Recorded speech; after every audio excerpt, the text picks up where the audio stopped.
again, How Madam are Vice you? President. How Good are to you see you, today? Bill. Very well. Thank you. good. Very Thank you well. for Hi, welcoming us everyone. here. Hi. What a crew. What a crew. Okay. Big day. Please. Please, yes. You've got some beautiful artwork here. I would love to. You haven't been here. For the Christmas. Except the right. uh-huh. I have to. I've so little known. Maybe part of my background is I attended a fine art school for a period of time, and even just growing up, we would go to the California Academy of Arts on weekends. Anyway, I love art, and so when I came in as vice president, I partnered with FAPE, which is a nonprofit that helps supply art around the world for embassies. And I sat down with the curator and gave them an idea, and including with the Baltimore Museum, gave them an idea of what I'd like. And so, normally in this house, it's a lot of art, which is like scenes of pastures with sheep. Instead, I brought like Carrie Mae Weems. Are you familiar with her? I am indeed. And then, do you know Fred Wilson? I don't know Fred Wilson. Okay, so that That's a beautiful chandelier, piece. I begged him. He does big installations, and I've had many a world leader in this dining room, and they'll walk by it and they'll say, "Oh, is that Venetian?" And I tell them accurately, "No, it's Harlem." So Fred Wilson, who is a black man who lives in New York, did that piece. It's all on loan. Then that's Ed Clark. You know who Ed Clark is? That's Ed Clark. I've got some Sam Gillam, and he, I'm so sorry that he knew it was here. He was alive when I first came in, but it was at the height of COVID, and then he passed. But his family has come to see it. But he was so happy that his art was in this house. Yeah. So anyway, it's all on rotation. Like that one I'll show you is a young black woman from North Carolina. She is, Carmen Neely is her name. That's And stunning. yes, she's really, and so, all the people like you who come in the house who are such, opinion leaders, to be able to showcase all of this for people to see. And then, these world leaders, they'll say, "That's American art." Yes, it How is. about that? Yes, it How is. about that? Yeah. Anyway. Okay, yes. Yeah, do whatever you want. I have no pride about this stuff. Okay. Go on, whatever you need to do. Hang on. Okay. Is everybody's cell phone on silent? Mm-hmm. Ready to Okay, start? and then, you know that mold is at an all-time high today, which is the I one did thing not. I am allergic to. Yeah. Okay. Pollen is down, Mold is up. mold is up. I know that as a matter of fact, because I was watching CBS this morning. They There had you a go. little streaming, now that I think about it. Learn something new every day. Indeed. See you, Chris? I'm gonna just snap at once. Good? Yep. Coming around. Done? Yeah. Got it on both? Okay, so we need to clear the background? Good, done? Yes. No problem. Just do what you need to do.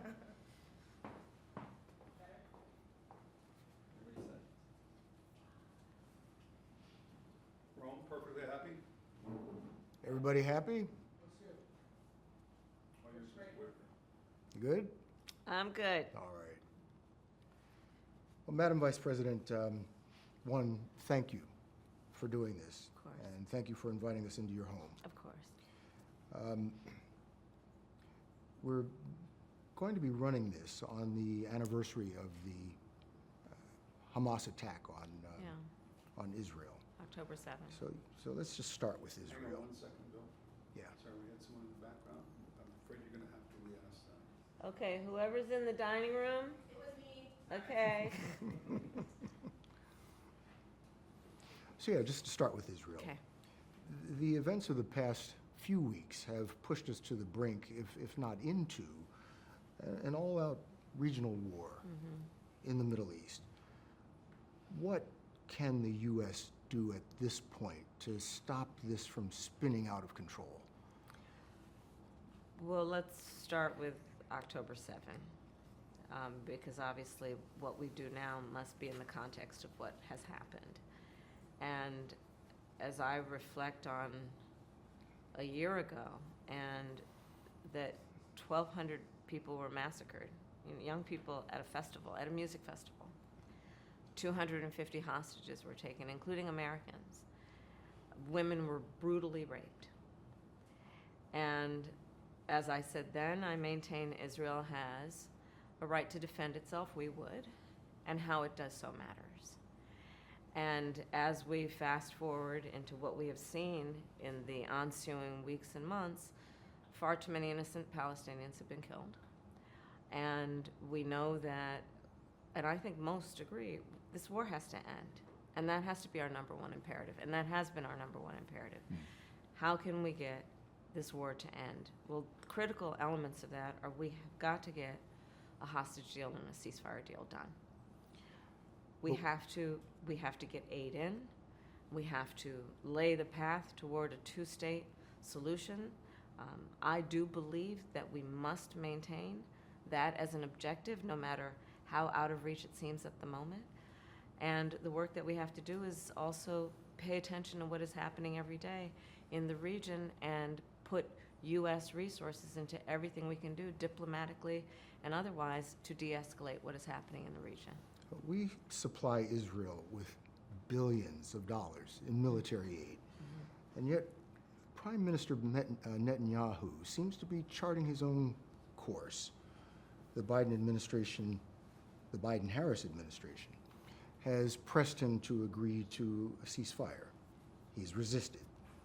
You urged him not to go into Lebanon. He went in anyway. He has promised to make Iran pay for the missile attack, and that has the potential of expanding the war. Does the U.S. have no sway over Prime Minister Netanyahu? Well, let's start with this. On this subject, the aid that we have given Israel allowed Israel to defend itself against 200 ballistic missiles that were just meant to attack the Israelis and the people of Israel. And I think that is the most recent example of why what we do to assist in their defense around military aid is important. And when we think about the threat that Hamas, Hezbollah presents, Iran, I think that it is without any question our imperative to do what we can to allow Israel to defend itself against those kinds of attacks. Now, the work that we do diplomatically with the leadership of Israel is an ongoing pursuit around making clear our principles, which include the need for humanitarian aid, the need for this war to end, the need for a deal to be done which would release the hostages and create a ceasefire. And we're not going to stop in terms of putting that pressure on Israel and in the region, including with other leaders in the region, including Arab leaders. But it seems that Prime Minister Netanyahu is not listening. The Wall Street Journal said that that your administration has repeatedly been blindsided by Netanyahu. And in fact, he has rebuffed just about all of your administration's entreaties. Well, Bill,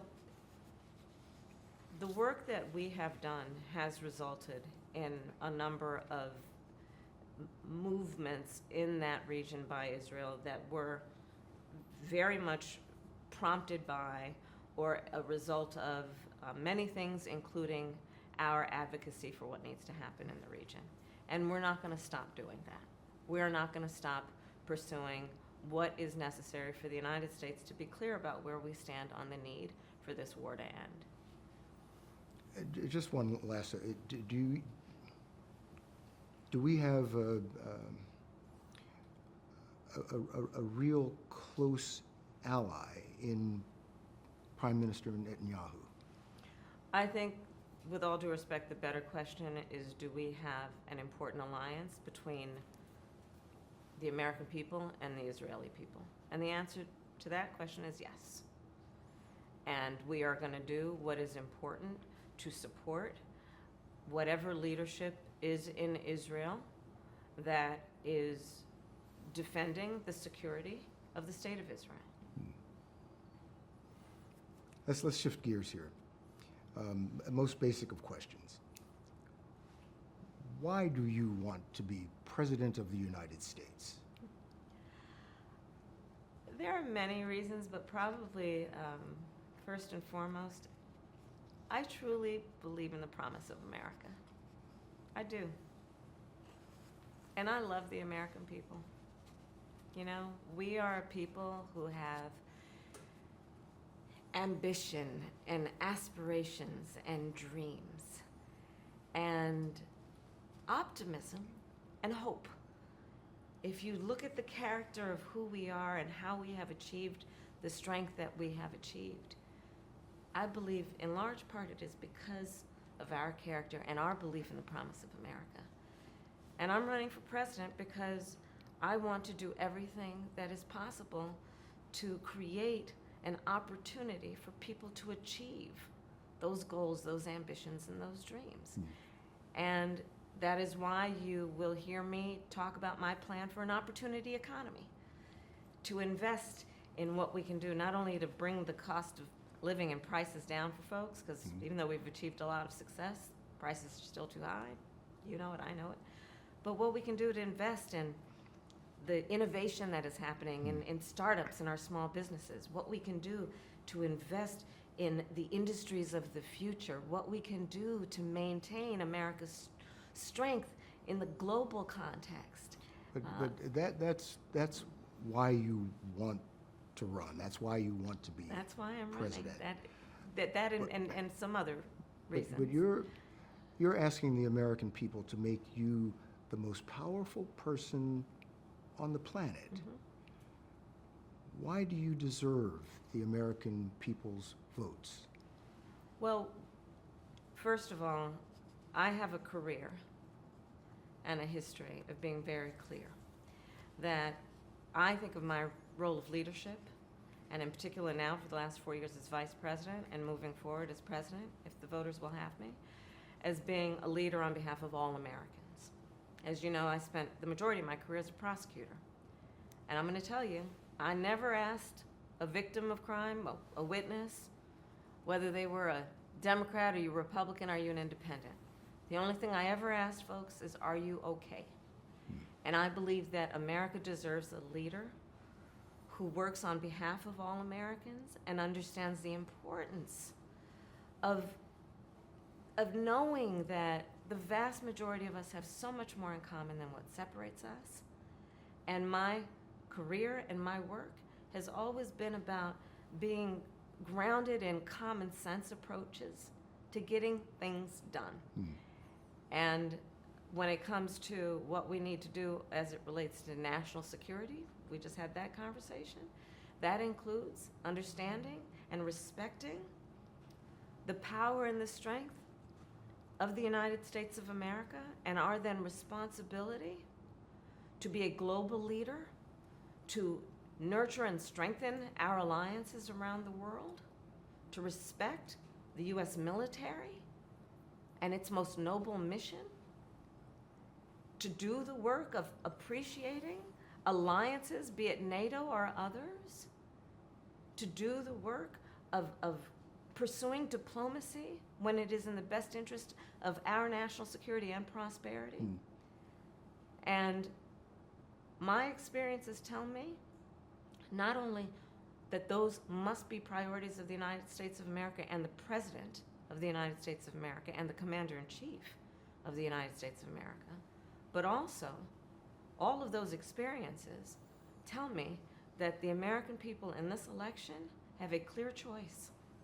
Because on the other side of the equation, we are looking at the former president, Donald Trump, who has shown himself to be, when he was a commander-in-chief, someone who gave away America's standing in terms of our principles of standing up to dictators and autocrats. You see how he compliments Putin even today. Someone who was prepared to walk away from our alliances. NATO is the strongest military alliance the world has ever known. We have seen someone in Donald Trump who openly criticizes the United States military, men and women, who are prepared to, at great sacrifice, serve our country and defend the principles upon which we were founded. He calls them suckers and losers. But Madam Vice President, a quarter of registered voters still say they don't know you, they don't know what makes you tick. And why do you think that is? I mean, you have been vice president for almost 4 years. You've been on the national scene for longer. What's the disconnect? It's an election bill. And I take it seriously that I have to earn everyone's vote. And that's why I'm traveling our country. I've seen you in a few states in the last couple of days. I am talking with folks where they live. I am listening to folks and working to earn the vote of every American. This is an election for President of the United States. No one should be able to take for granted that they can just declare themselves a candidate and automatically receive support. You have to earn it. And that's what I intend to do. Let me tell you what your critics and the columnists say. Okay. They say that the reason so many voters don't know you is that you have changed your position on so many things. You were against fracking, now you're for it. You supported looser immigration policies, now you're tightening them up. You were for Medicare for all, now you're not. So many that people don't truly know what you believe or what you stand for, and I know you've heard that. So let's be clear. First of all, a lot of the positions that you were talking about have been discussed and dispensed with in 2020, 4 years ago. But let me be clear on something. In the last 4 years, I have been Vice President of the United States. Not a senator from a particular state, not coming from a particular state, but Vice President of the United States of America. And I have been traveling our country, and I have been listening to folks and seeking what is possible in terms of common ground, common sense solutions, building consensus. And that is why I have taken the positions that I take. Not dispensing with my values, but understanding we have to, a real leader has to find consensus. So for example, on the issue of fracking, I've been very clear since 2020. I will not end fracking. I did not as Vice President. In fact, as Vice President of the United States, I cast the decisive vote. I broke the tie in Congress that now allows more leases for fracking. On the issue of health care in America, my value has always been that access to health care should be a right and not just a privilege of those who can afford it, which is why I cast the tie-breaking vote in the United States Congress that has now allowed us to cap the cost of insulin for seniors at $35 a month. The work that I have been a part of and helped lead about capping the cost of prescription medication for our seniors at $2,000 a year, all born out of my belief that we need to bring the price of medication down because it has been too expensive for too many people to the point that they couldn't even afford to fill their prescription. That's why I've been a huge advocate for what we have accomplished finally to allow Medicare to negotiate drug prices on behalf of the American people. You have said that your values haven't changed, but your positions have. And I think people want to know, is this evolution or, as your critics say, opportunism? I think that we should understand the importance of a leader building consensus. I believe in building consensus. And I believe in finding a way that the American people, and we are a diverse people, geographically, regionally, based on whether it be urban, rural, agricultural, we are a diverse people in terms of where we are in our backgrounds.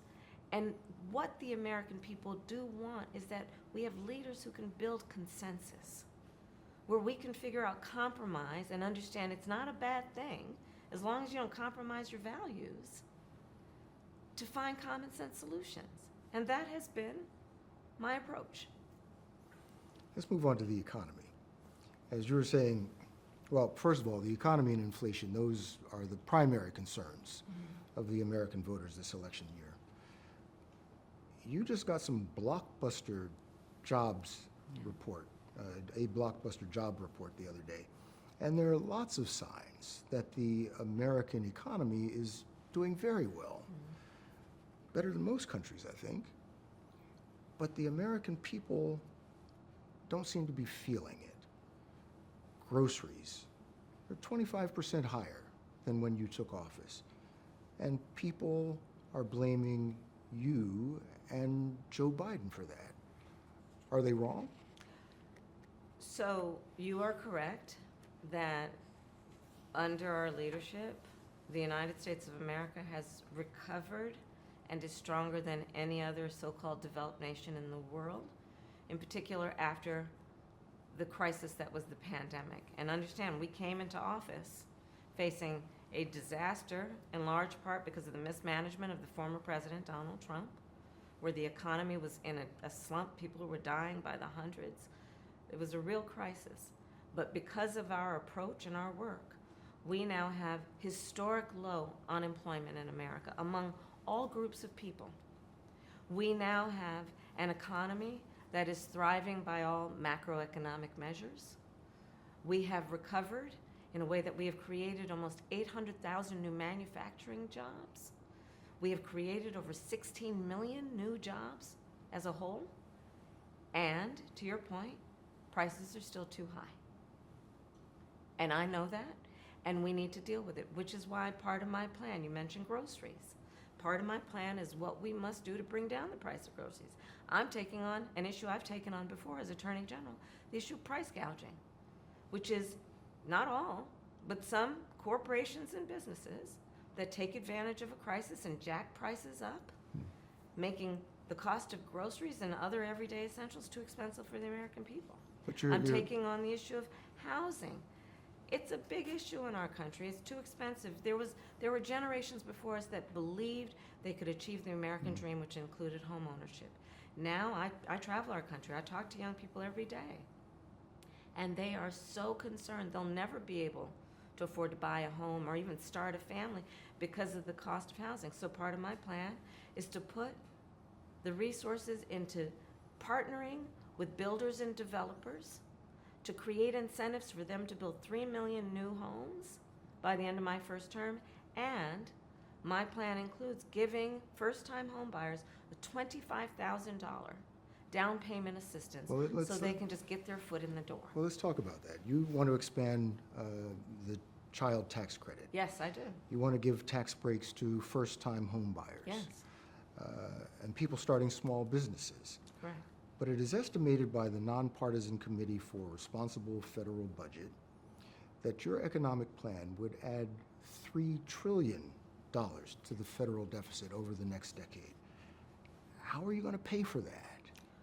Okay, so the other economists that have reviewed my plan versus my opponent, because this is an election and there are two choices. Everyone from Goldman Sachs to Moody's to 16 Nobel laureates.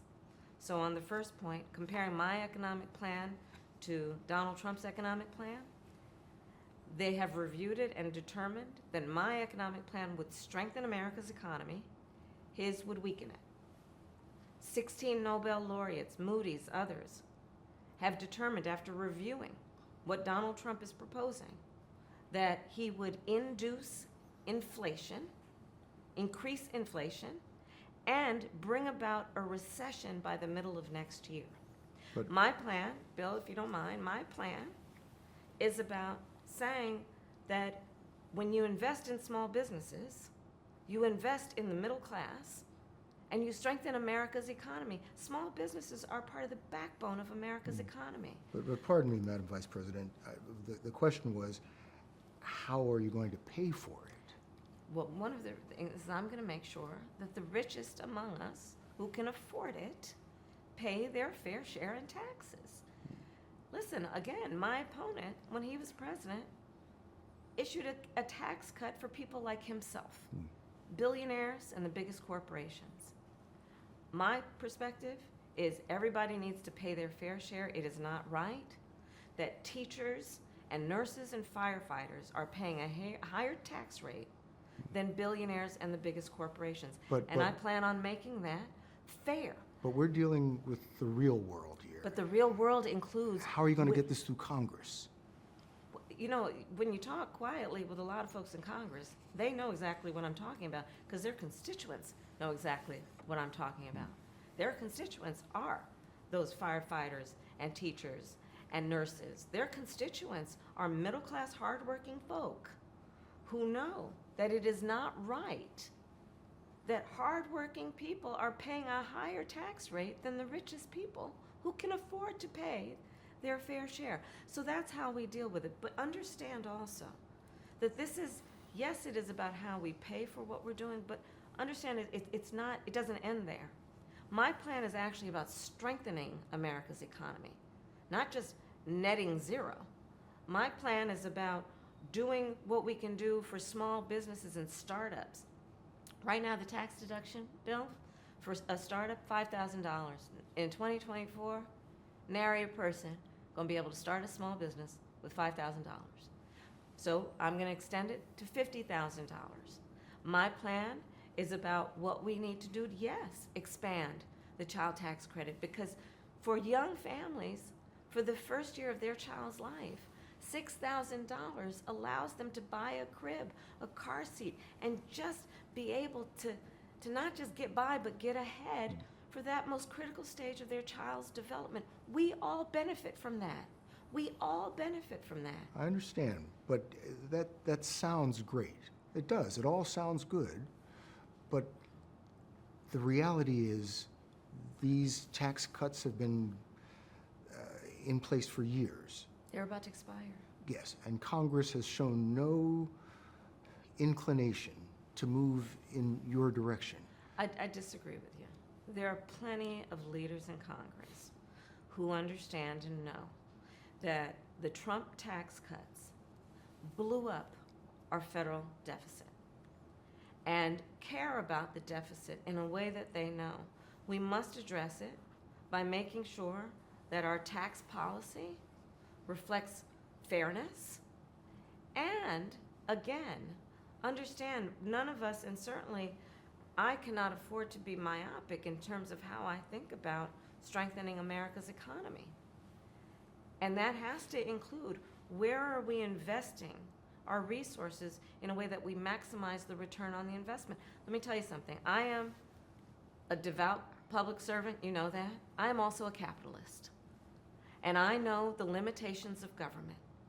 Part of the work I've always done and the work I will do as president includes engaging the private sector to join in what we can do, whether it be, again, tax incentives for builders or developers, or what we need to do to increase the work I've already done to get some of our biggest finance houses and corporations to invest in community banks to increase access to capital for small businesses. So All if- of this work must be done, but we have to have a holistic approach that is comprehensive. I guess what I was asking, if all of this makes so much sense, why has this not been done? You're dealing with a Congress that is divided, that many are in opposition to not only you, but your policies. So how are you going to make this Bill, come true? if I approached my life as though, well, it's never been done before, therefore it cannot be done, I wouldn't be sitting here in this interview with you. That's the truth. But I do believe that we have to have leadership in our country as we turn the page on all of these sadly powerful forces that have been trying to divide us. We have to turn the page on that and chart a new way forward that is driven by building consensus and building common ground. Listen, you look at my campaign. I am supported by over 200 former members of Mitt Romney, John McCain, both President Bush, and even former President Trump's teams. I have the support of people who, Republicans, who understand what is at stake in this election, be it as it relates to our democracy and our most fundamental principles. And I do believe, based on a collective understanding we have, that America's politics has to get back to the place of encouraging healthy debate, but not division for the sake of division.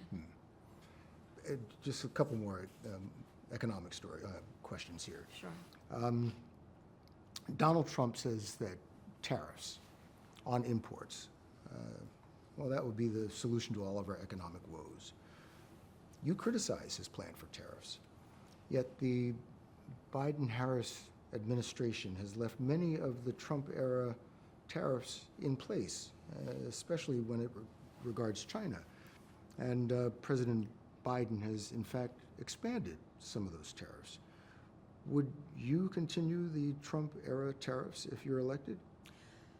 So part of the real problem that economists and others have pointed out about Trump's approach, in this election, he is advocating what is at least a 20% tariff across the board on everyday necessities and goods, which economists have estimated will cost the average American family more than almost $4,000 a year, more than what they're already paying. For everyday you've got tariffs. goods, but let me get to my point. On everyday goods, so a across the board blanket policy on tariffs for everyday goods and necessities. Tariff policy we cannot afford to have that is just a blind policy without looking at what we are talking about and what will it induce, what will it incentivize. On the point about China, look, America has to win the competition for the 21st century as it relates to China. And we need to have policy that includes investing in America, investing in American workers, investing in American manufacturing, investing in American supply chain. And that is, I believe, smart and important policy, not only for the sake of our security, but also our prosperity. So let's move on to immigration. You recently visited the southern border and embraced President Biden's recent crackdown on asylum seekers. And that crackdown produced an almost immediate and dramatic decrease in the number of border crossings. And you said you would take it even further. If that's the right answer now, why didn't your administration take those steps in 2021? So we came into office and almost hours, Bill, after our inauguration, the first bill we proposed to Congress was to fix our broken immigration system. Knowing that if you want to actually fix it, we need Congress to act. It was not taken up. Fast forward to a moment when a bipartisan group of members of the United States Senate, including one of the most conservative members of the United States Senate, got together, came up with a border security bill, which I support. Well, guess what happened? Donald Trump got word that this bill was afoot and could be passed, knowing that it could fix part of the problem, and he wants to run on a problem instead of fixing a problem, so he told his buddies in Congress, kill the bill, don't let it move forward. But Madam Vice President, I've been covering the border for years. And so I know this is not a problem that started with your administration. Correct. But there was an historic flood of undocumented immigrants coming across the border the first 3 years of your administration. As a matter of fact, arrivals quadrupled from the last year of President Trump. Was it a mistake to loosen the immigration policies as much as you did in 2021? So regionally, and actually globally, we have seen this as an issue. And America's obviously not immune from this issue. But the focus has to be, to your point, you've been covering it for years, it's a long-standing problem. And solutions are at hand. And from day one, literally, we have been offering solutions, which have not been picked up. And then when there was a border security bill, my opponent decided to run on the problem instead of fixing the problem. And understand what that bill would have done. That border security bill would have put 1,500 more agents at the border, which is why the Border Patrol Union supported it. It would have put more resources into stemming the flow of fentanyl. But that was Which is a just this past scourge. year. That was just this past year. What I was asking was it a mistake to kind of allow that flood to happen in the first place? I think the policies that we have been proposing are about fixing a problem, not promoting a problem, okay?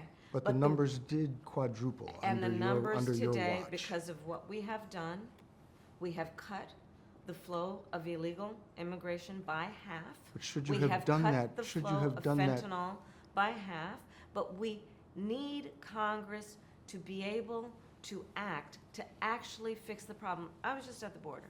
Mm-hmm. I'm talking with these incredible men and women who are working around the clock, because again, they don't have the resources they need. We need an act of Congress who carries the purse to do it. Donald Trump told them don't act. I talked with the Border Patrol agents, some of the leaders. Part of the issue that they identified is we need more asylum judges. We need more processing of people who are coming to our border, and the resources aren't there. You know how those resources commensurate with the need get dedicated? Congress has to act. But I guess my question is, it's a pretty simple one. If this is the right answer now, what you tried to do with the bipartisan bill And what we tried this to do on spring. day one, Bill, and what we tried to do on day one, when we came in, first order of business before we did the Inflation Reduction Act, before we did, successfully, by the way, without one Republican vote, before we did the bipartisan infrastructure bill, before we passed the first meaningful piece of legislation to deal with gun violence in America in 30 years, the first thing we did was to offer a comprehensive solution to create a pathway for citizenship and for people to earn it, and to deal with what we need to do to put more resources to ensure that we are able to heighten our level of security at the border. So we do need to move on because our time is short, but I'm trying to understand how it is that with this emphasis on the border, the numbers of crossings quadrupled under the first 3 years of the Biden-Harris administration. How did that happen? There are a variety of factors that relate to what we have seen globally and what we are not immune from at our own border in terms of what we have seen in terms of surge of immigration and irregular migration. And there are solutions at hand, but we've got to have leaders who are solution-oriented, which we've been and are, and I am going forward, instead of leaders who want to make it a problem they can run on. It's talking about that person you're mentioning right now.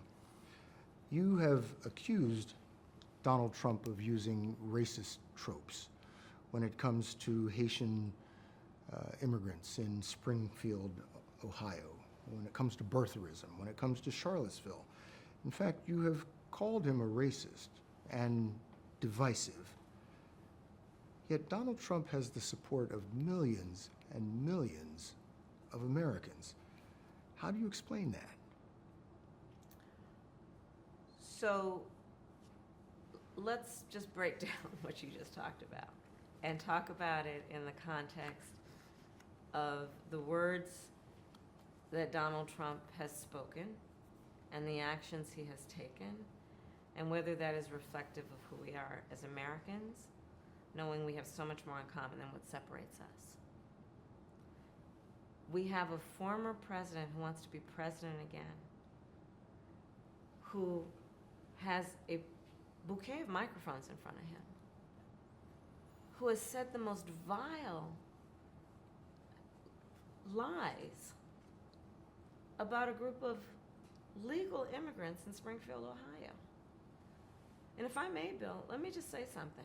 You know, from the time I was a prosecutor to attorney general to now vice president, I learned very early in my career when the voters bestow on you the authority to have these positions, you must be very thoughtful about how you use that microphone in front of you.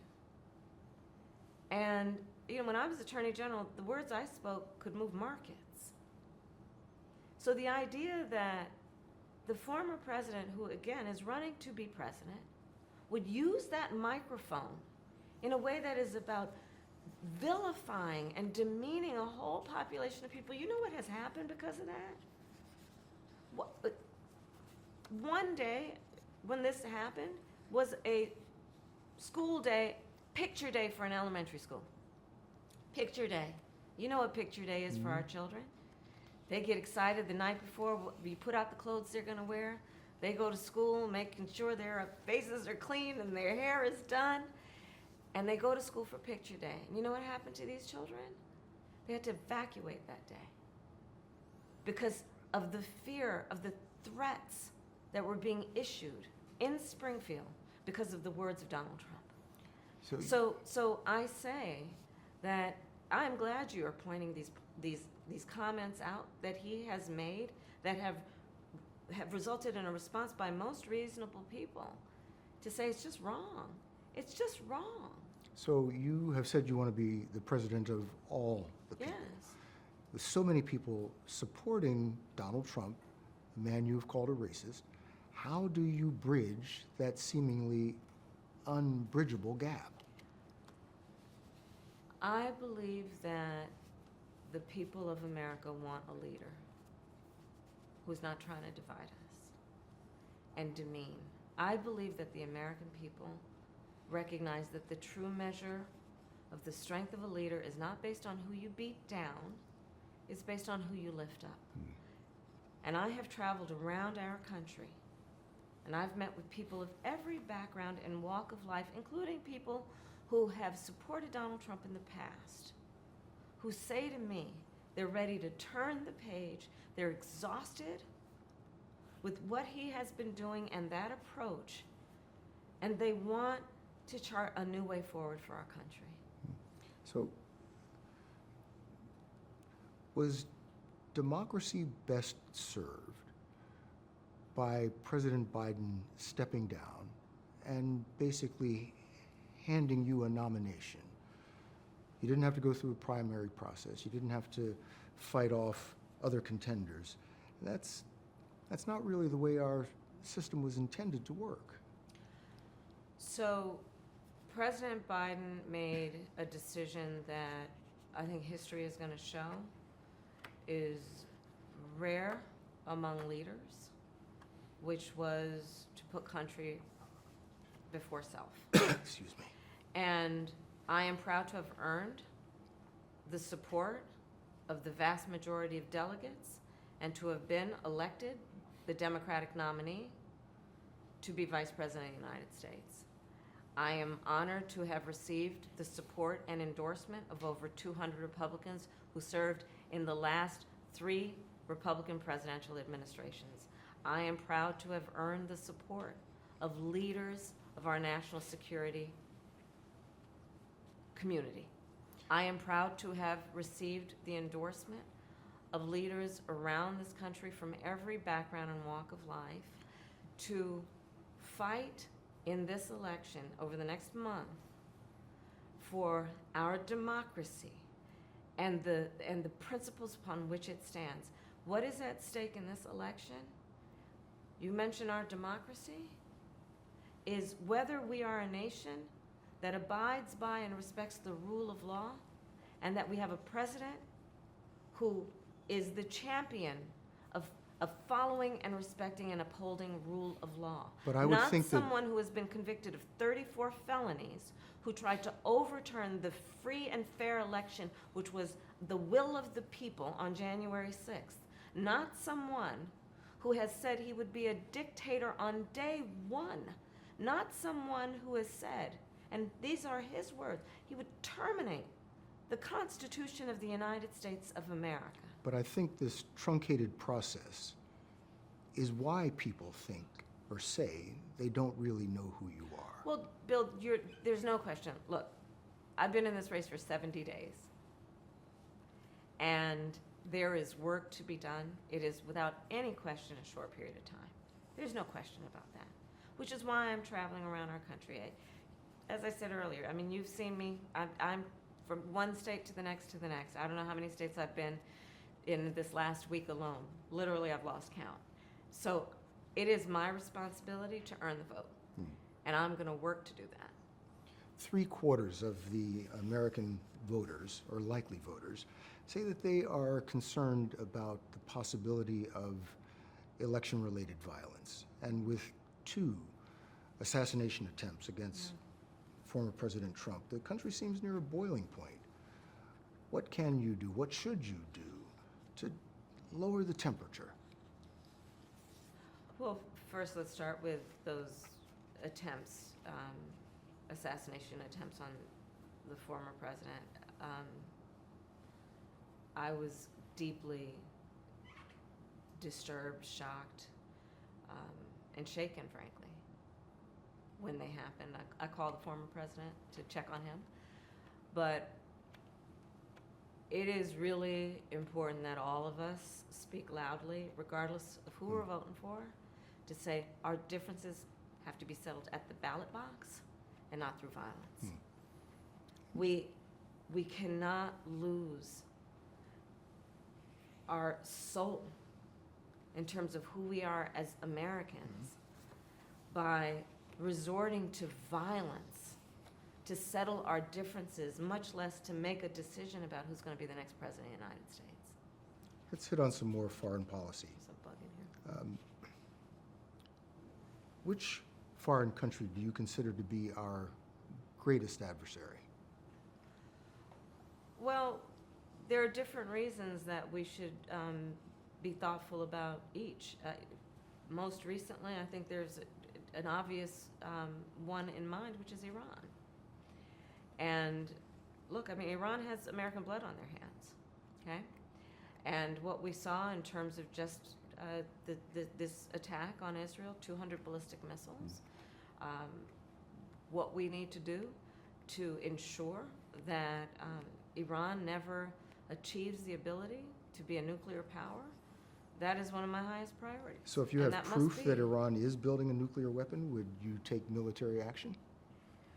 I'm not going to talk about hypotheticals at this moment. What about China? China is strongly asserting its dominance, its control of the South China Sea, especially around Yeah. the Philippines. What is the U.S. responsibility for keeping China from simply taking over the South China Sea? Well, I have actually worked very closely with the leaders in the Philippines on just this very issue, and including the work that we are doing in terms of coordination between our military and training and what needs to happen in terms of protecting the freedom of the South China Sea. China, first of all, we must win the competition for the 21st century with China.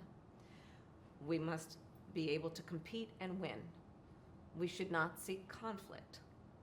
But we have to understand that there are parameters in which we must operate that include ensuring, for example, that we protect American business interests. So say if What China we- attacks Taiwan, would we use military force to support Taiwan? Bill, I'm not going to get into hypotheticals, but listen, we need to make sure that we maintain a one China policy, but that includes supporting Taiwan's ability to defend itself, including what we need to do to ensure the freedom of the Taiwan Strait. But on the issue of China, we also, again, we cannot afford to have foreign policy that is myopic. We must be able to also, as it relates to China, continue to do the work that we have begun to deal with the flow of fentanyl coming into the United States. That's a real issue. Again, you talk to families around our country who on a constant, sadly, regular basis, meet parents and family members of people who have died from fentanyl, young people who have died from fentanyl. Are we going to stop trying to stem the flow of fentanyl? And we have to deal with that and understand China's role in that and our ability to work with China to stop that flow. which we have begun to do and I'm going to continue to do. We need to make sure we have open lines of communication with China, in particular, military to military. So these issues are all, they're multifaceted. So what about Russia and Ukraine? What does the end of the war, what does success look like in ending the war in Ukraine? There will be no success in ending that war without Ukraine and the UN Charter participating in what that success looks like. Would That you- being said, America must stand firm in being a leader in defending international rules and norms that include one of the most important, which is the critical nature and importance of sovereignty and territorial integrity. Would you meet with President Vladimir Putin to negotiate a solution to the war in Ukraine? Not bilaterally without Ukraine, no. Ukraine must have a say in the future of Ukraine. How about, as president, would you support the effort to expand NATO to include Ukraine? Those are all issues that we will deal with if and when it arrives at that point. Right now, we are supporting Ukraine's ability to defend itself against Russia's unprovoked aggression and doing what we can to continue to build and strengthen the alliance around the support for Ukraine's right to be an independent nation, free from having its borders forcefully taken by Russia. And we are going to continue to work closely with our NATO allies to continue to reinforce America's alliance in the context of NATO. Again, in this election, there's a real difference between me and the former president. I believe in reinforcing the strength of NATO, understanding, again, it is the greatest military alliance the world has ever known. Donald Trump would pull us out of NATO. Donald Trump, if he were president, Putin would be sitting in Kyiv right now. Let's be clear about that. He talks about, oh, he can end it on day one. You know what that is? It's about surrender. Achieving peace and an end to this war is not synonymous with surrender. Those two things are not the same. It's a hard left turn here, but you recently surprised people when you said that you are a gun owner, and then if someone came into your That was house, not the first time I've they would get talked shot. about it. That's not the first time I've talked about it, but it's, So- I mean, I don't talk about it a lot, but so what kind of gun do you own, and when and why did you get it? I have a Glock, and I've had it for quite some time. And I mean, look, Bill, my background is in law enforcement, and so there you go. Have you ever fired it? Yes, of course I have. At a shooting range, yes, of course I have. And to just give you more detail, and I store it in a lockbox, and it is safely stored, and as any responsible gun owner does. I'm getting the countdown here, but one last thing. You are sitting here with us. The Trump campaign canceled an interview that they had agreed to participate in this broadcast. What do you make of that? Listen, I think that, look, I think that your viewers have options in terms of how they're going to hear from him. And I invite them to watch what he says at his rallies. If he is not going to give your viewers the ability to have a meaningful, thoughtful conversation, question and answer with you, then watch his rallies. And what you're going to hear are comments about fictional characters like Hannibal Lecter. You're going to hear conversations of suggesting that human beings are eating their pets. You're going to hear conversations that are about himself and all of his personal grievances. Words that are intended to divide our country is what you will hear, and what you will not hear is anything about you, the listener. You will not hear a plan about how he's going to make your life better. You will not hear a plan about how he's going to strengthen the middle class.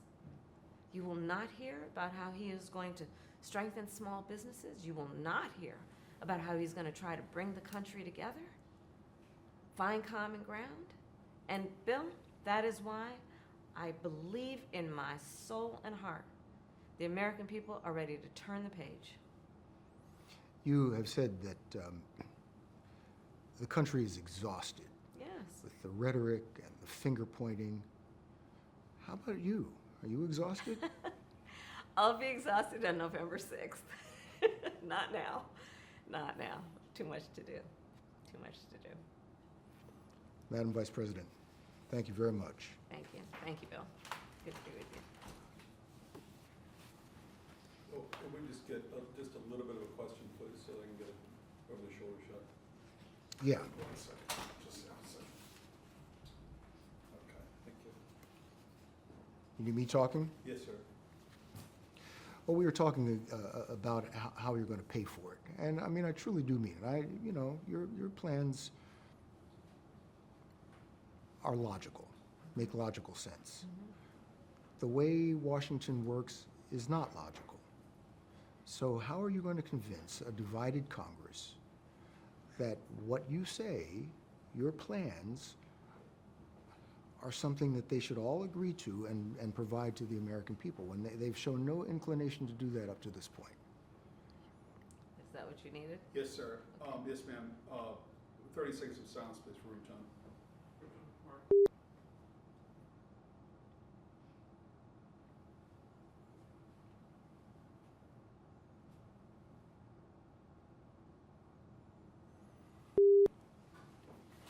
Cameras are off. How will you?